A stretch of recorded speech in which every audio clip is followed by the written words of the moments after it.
Berikan bantuan pada yang tak kuat, berikan pertolongan pada lengan yang tak berdaya.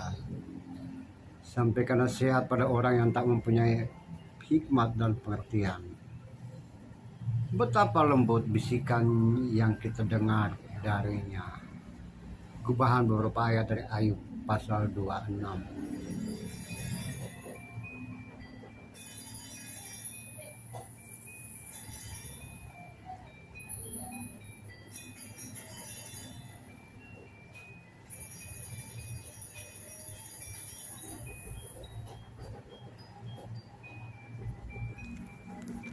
Renungan kita satu hari satu pasal dari kitab Ayub.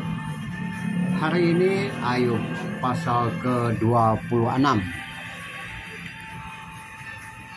Judulnya adalah Jawab Ayub.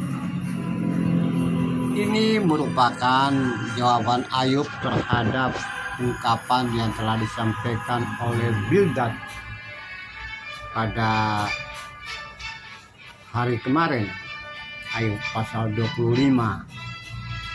Beliau menunjukkan bahwa ada kuasa, kekuasaan, dan damai pada Allah, sementara manusia tak bermakna banyak di hadapan Allah.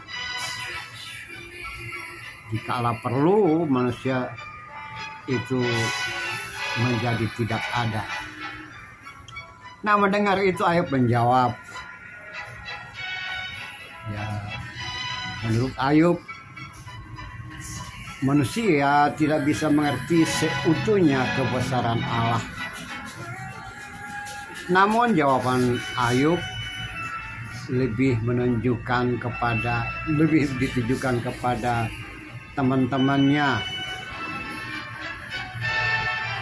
Nasihat-nasihat teman-temannya Ayub katakan bahwa lebih baik bantuan kalian itu kepada orang lain, orang tak berdaya, orang yang tak kuat, orang yang tidak punya pengertian, orang yang tidak punya hikmat. Ya, Ayub merasa bahwa dia sudah tahu semuanya itu. Ya, dia secara tidak langsung menunjukkan bahwa nasihat yang kalian berikan, teman-temannya berikan itu, dia sudah tahu. Bahkan dia lebih tahu dari teman-temannya yang berbicara dengan dia. Ya, itulah posisi atau dialog yang terjadi pada saat itu.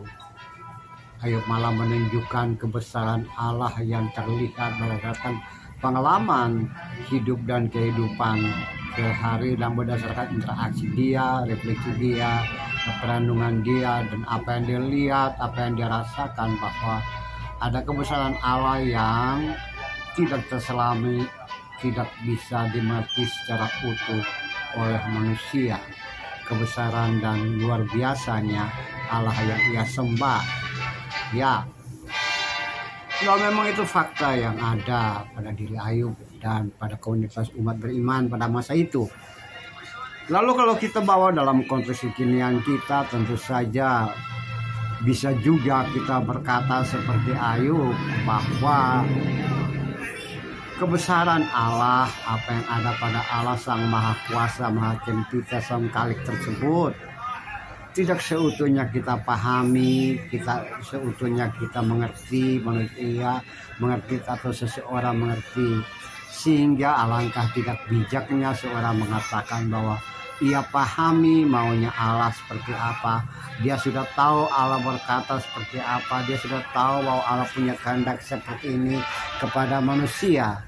Ya, bisa saja berkata seperti itu, seperti apa yang tertulis dalam kitab suci.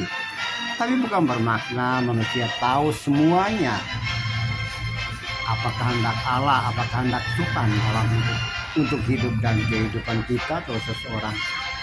Saudaraku dalam Tuhan, saudara yang terkasih, nah jika kita berhadapan dengan orang-orang seperti itu, bisa saja kita mengucapkan bahwa memang benar Anda atau saudara atau dirimu, yang bisa katakan seperti itu, mengerti, mengalami, mempunyai pengalaman iman dengan Allah yang Maha Kuasa. Tapi harus ingat bahwa tidak semua hal yang datang dari Allah ada pada Allah kita pahami dengan baik dan benar.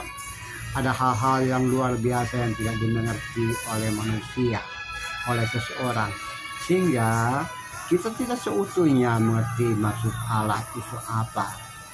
Yang pasti sebatas yang kita pahami, sebatas yang kita mengerti, sebatas yang kita rasakan bahwa inilah kehendak Allah, maka itulah yang kita harus lakukan dalam hidup dan kehidupan.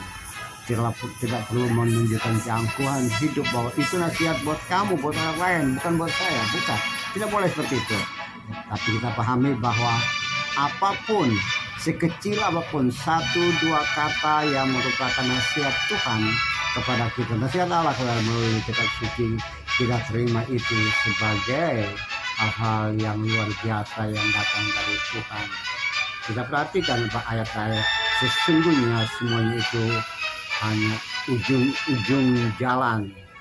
Betapa nikmatnya bisikan dari Allah untuk saudara dan saya.